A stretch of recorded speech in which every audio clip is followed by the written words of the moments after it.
now are adding pref because it really pushes up the cash on cash percentage a bit, makes it a little bit more appetizing for some of their investors, which I get. And if you can pull that off, go for it. But I just think just my base of investors, it just really makes sense to keep things simple. I'm not opposed to any other structure, but that's really what's been working for me. 70/30, 80/20 You basic just have to structure. find the right deal and patient capital. I mean, that's being very patient, 12 months, and then the returns start coming. But no, I think it's good. It just the deal has to fit.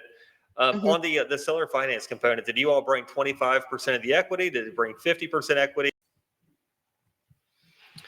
Welcome to Real Estate Hustlers Podcast. I'm your host, Josh Appleman. Today we're joined with Alexia Tuttle. Alexia is an entrepreneur and multifamily operator, transforming apartment complexes into Tuttle Equity. She owns Tuttle Nutrition and supports veterans, blending businesses with community impact. Alexia, we appreciate you coming on the show. If you could let the listeners know a little bit more about yourself. Yeah, thanks for having me. I'm a weirdo at heart. I think I'm known to be the interesting person in my groups, but basically, I've been self-employed for over a decade or about a decade now. Tuttle Nutrition, worldwide nutrition coaches, me and my husband. We've been doing that from home for a very long time, so it's kind of my bread and butter. And I was just like, you know what? This is about 2.5 years ago. I'm like, you want to like not be a slave to our computer for the rest of our life with like a service-based business? And he's like, yeah, I'm with you. I'm like, I want to buy apartments. He's like, okay. So like his risk level's here, mine's here. So we had to kind of meet here, right? He's like, all right, don't touch this account. So I moved it into a CD with the bank because I was like, I'll build a relationship with them. Make sure we save this much a month. Update me with all this stuff because I do the financials, which I love to do, but he also loves to just be informed. So I have to make sure, that balance works.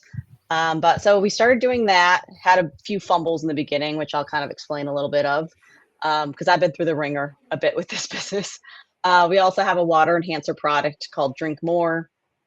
That's like a flavored water enhancer with minerals. My husband's like the formulator because he's a dietitian and face of that company. So he mainly deals with that. I mainly deal with Tuttle Equity, and then we both pretty much do Tuttle Nutrition. But I'm also a board member of the Cloud Dancer Scholarship. We help veterans who want to pursue careers in aviation with a mental health component with vets. But I do a lot of veteran work in general. Just hosted a Veterans in Real Estate Summit, actually, which was really, really fun. I'm not a vet, I'm a patriot, but it's just kind of one of my little side passions. Oh, I also have 6 dogs and no kids. So, You got a lot going on. That's so let's get with multifamily. So you made a oh, yeah. decision to learn about the industry, inform your spouse if that's the direction you want to take things. There's always a learning curve, but that's called sharpening the axe. And in any Oh, yeah. industry, you have to draw back like a bow and arrow to spring forward. So tell us how your journey went from learning how apartments work and the nuances in the business to finally getting your portfolio to 96 units here.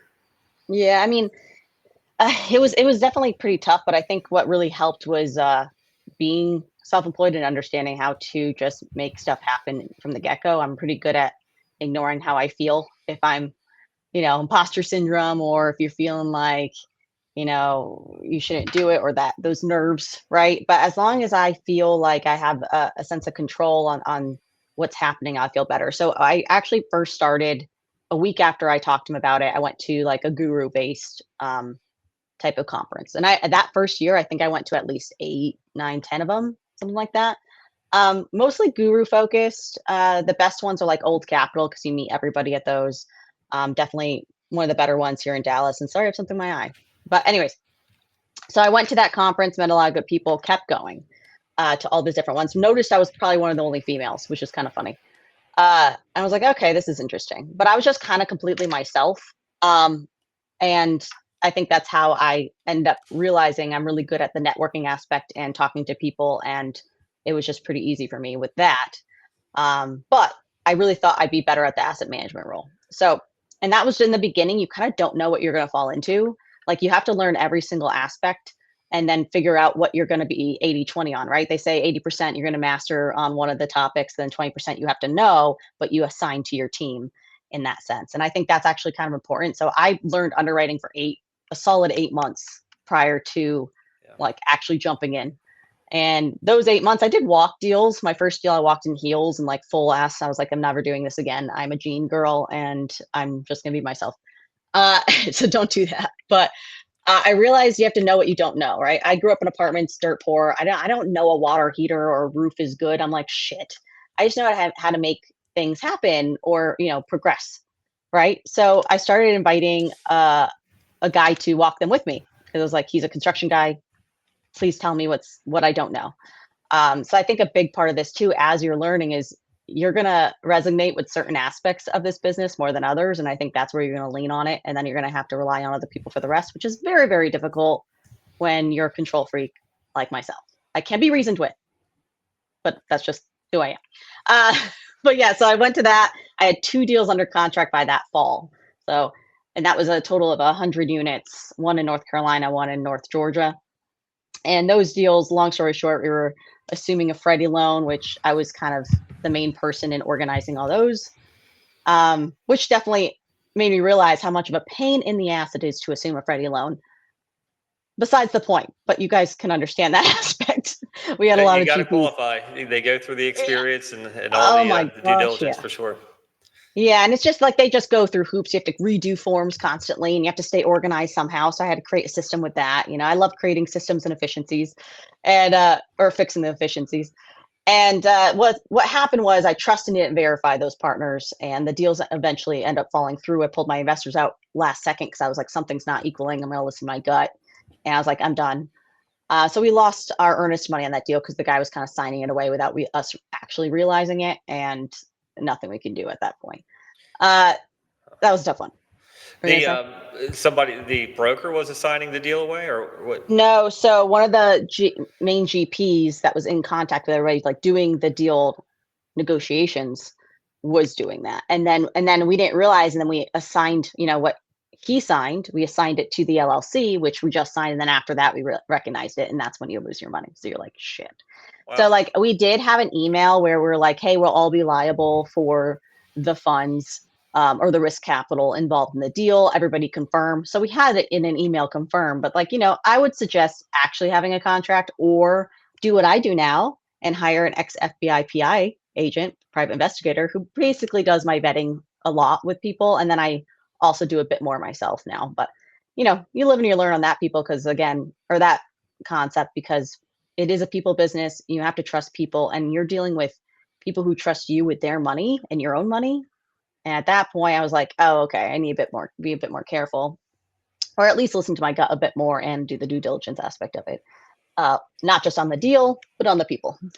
So, Yeah.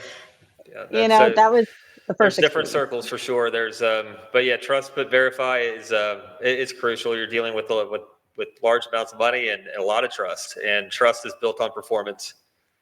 Yeah, but in the beginning, you're a beginner, you think people know more than they do. Oh, for So, sure. Yeah. and if you get excited, I joined at a time that was really rough. You get excited, oh my God, this deal works. Like, that's cool. Let's go for it. But then, what I do now, if it's a deal, like right now I'm working on a development deal. So I usually do value add multifamily, but I'm working on a development deal, build to sell in Austin.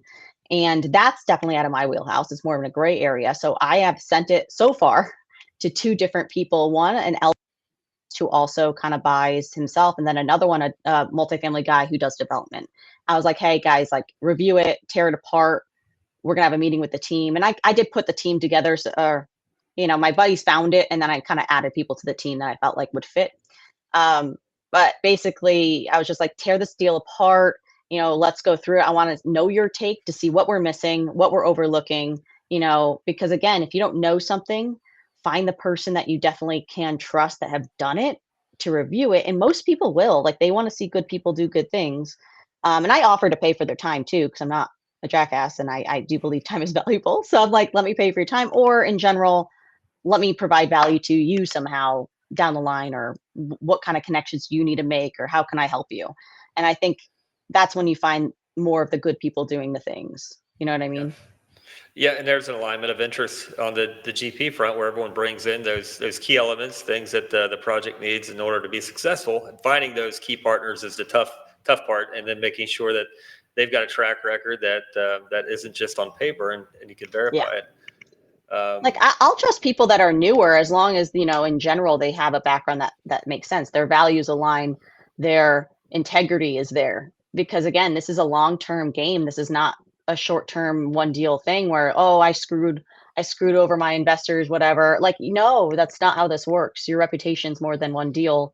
And I do believe like now I have these like two rules. I mean, there's a few more, but mainly they can't like need the money from the deal. One, two, they also uh well, need to be fully invested, but in general, if what we bare minimum have told the investors that they get is what they get. If that means we don't take our cut, so be it.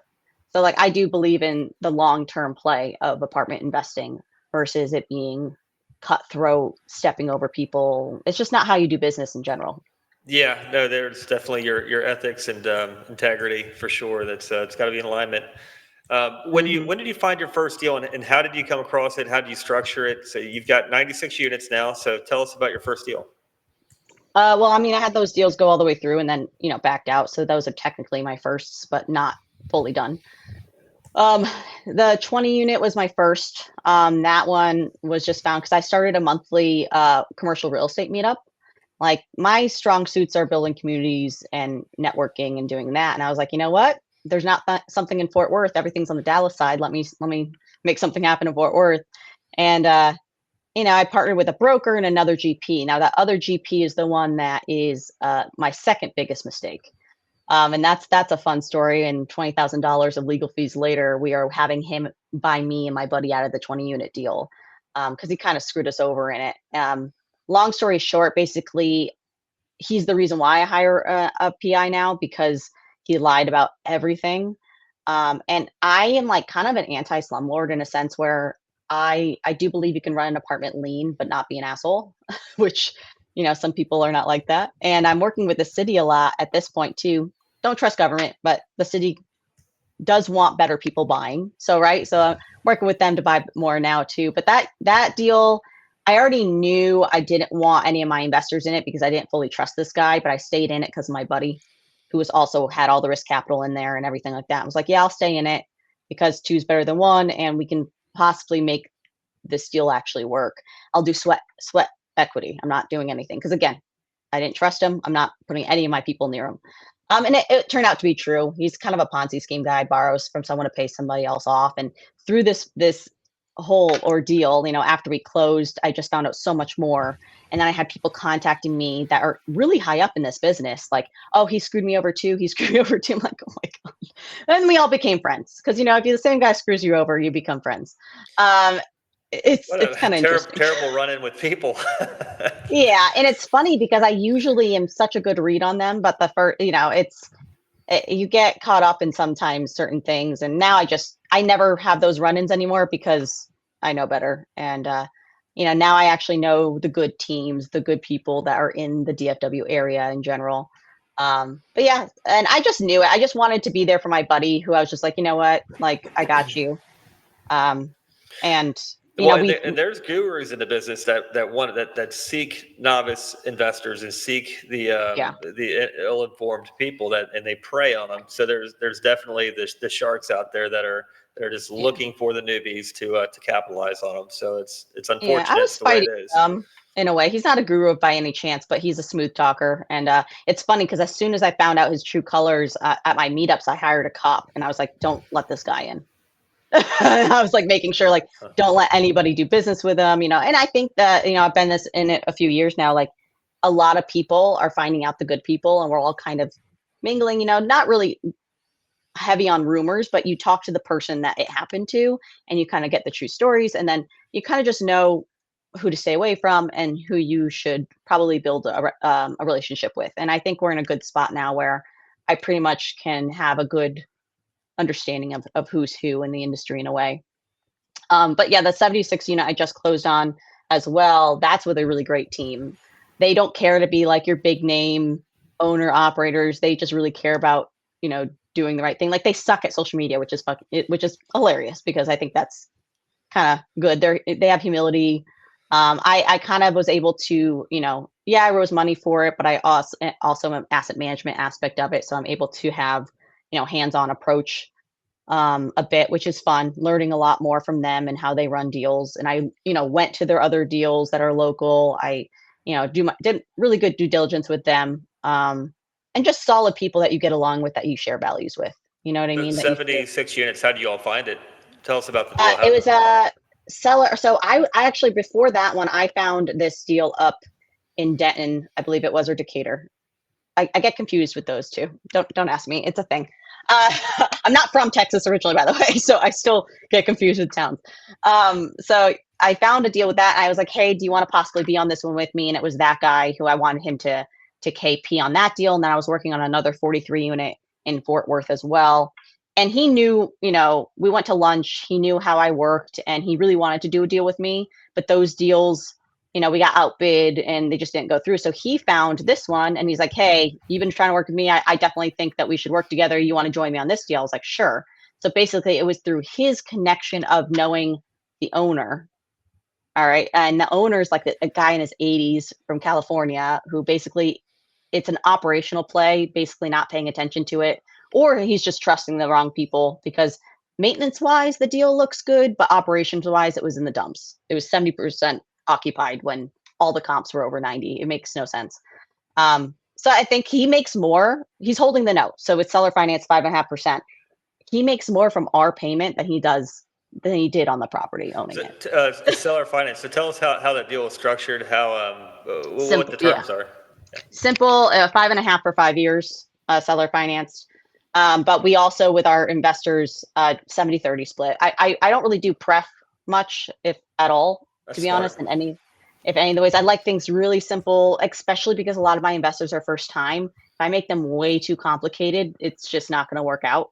And what I do like is, because pref, people don't realize prep doesn't incentivize the GPs much, at least for the first few years, because if it's a deal, it's like a struggling deal, they're not going to get paid for so many years. So like, it's not like I want to say like, give it all to the GPs, but I do think just a balanced play and like that's simple makes the most sense. You get really sophisticated investors that are just like, oh, you should do this, this, this, this, that. I'm like, no, I'm good.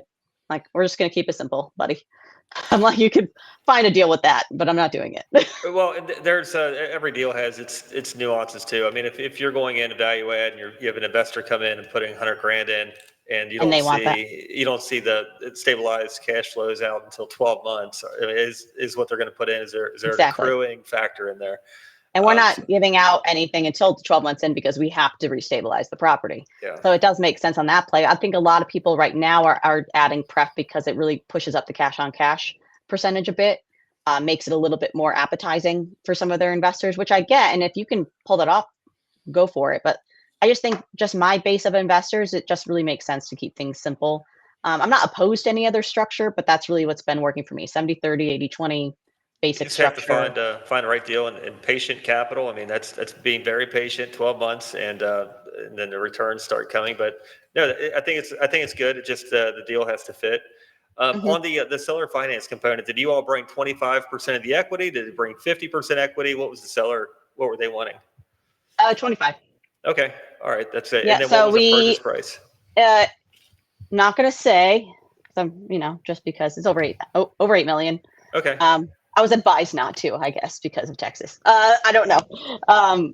I have to look more into those rules, because I was just like, okay, I just will listen to the rest of the GP team at this point. But basically, we had to raise about 3 million, 3.2. We had pretty big reserves, I would say, because we have a big, we need a big budget, because we're renovating a lot of the units. The units have not been really renovated at all. And But it's that was included in the raise.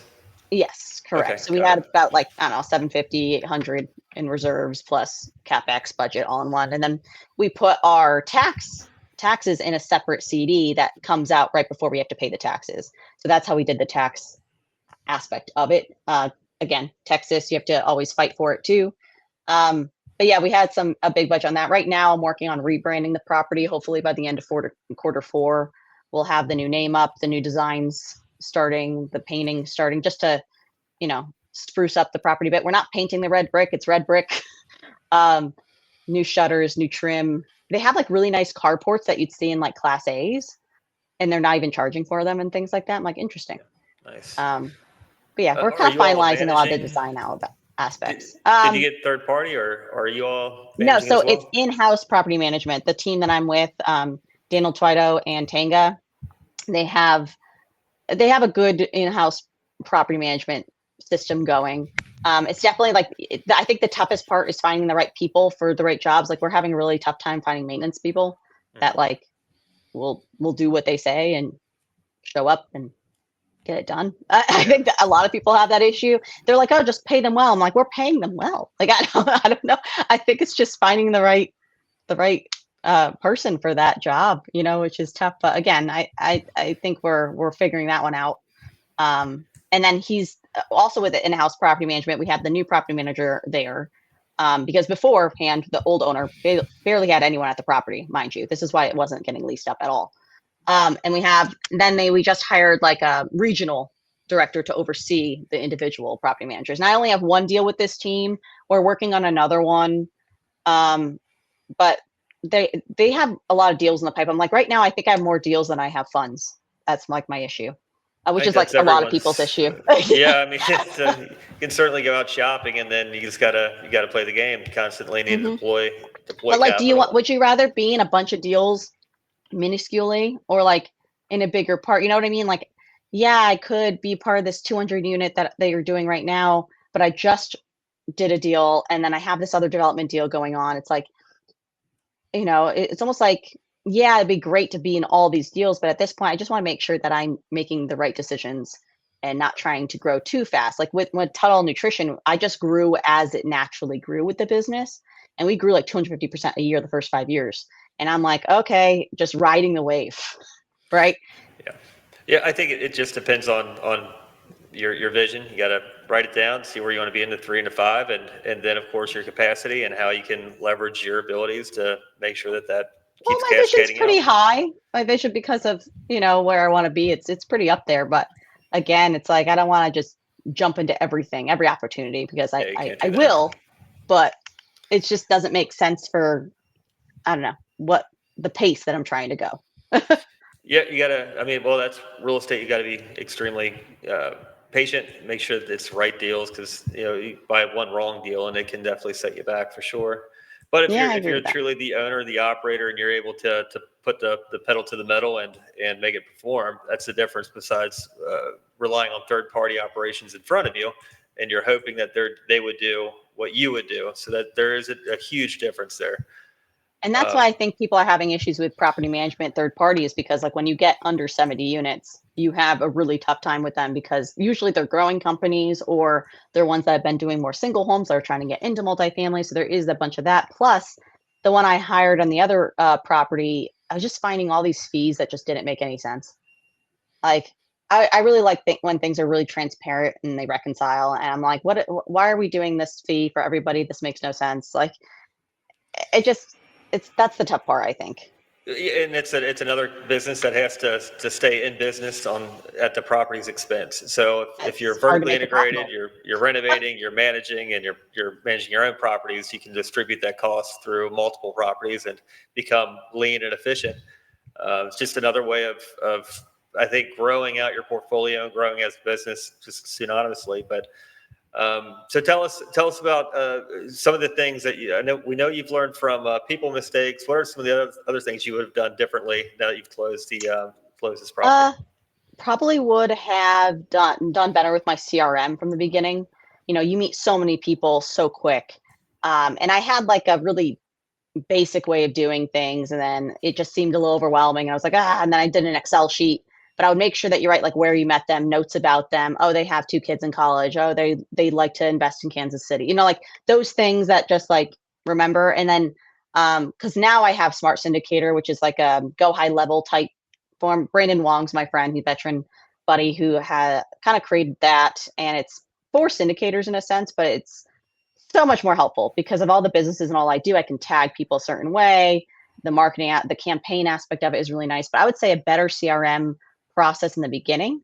You go to a conference, you get all their cards or their virtual cards, maybe screenshot if you save them, because you're never going to look back at it. And then when you get home, input everybody right away because you're going to forget, right? Because this is a people business, and that way you can kind of understand that. And then I would be a bit more picky with the people I do business with, one. Two, with the conferences I go to. So after that first year, I kind of learned which ones probably are more worth it. Um, I can find positivity in everything I do, like a positive aspect. oh, I met some good people here, or that conference was horrible, but at least I met these people or had a good experience, whatever. You can find that anywhere. But I think just managing your time more efficiently on what makes the most sense for what you're trying to do. And then I did do a lot with like Facebook groups, like meetups, local meetups and stuff. I think you meet good people that way. Everyone's like, I wouldn't go the guru route, which is what I did initially. So I don't think you need to do that. I think I did more just by myself and learning from people and talking to people than I did learn from the guru arena, Yeah, you right? definitely learn by getting out there and doing it too. Just taking action and learning on the firsthand approach. Hmm. Okay, so for a beginner real estate investor that may be listening, what would you recommend that they how would they start to learn how real estate investing works and how to possibly syndicate real estate? I mean, I do think a few books probably would be make sense. Like if you can find like those beginner syndication books. I mean, you have to get past the fluff if it's a guru book, because the motivational, like if you're self-motivated, you're just going to get annoyed by that kind of stuff like me. So, and not to toot my own horn, but like, I still will read it and I'll just be like, okay. But I think noting the framework of how syndications work is huge.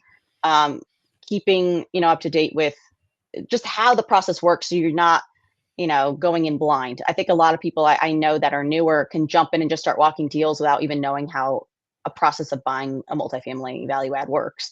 And I see that more and more. Just read a few of the books. It could be guru book, it's fine. But like as long as you know the process of who you need to meet, the process of the capex, the budgeting, pre-close, post-close, how to manage the property, how to actually asset manage. Because I think the missing link is people have property management, but they're not asset managing.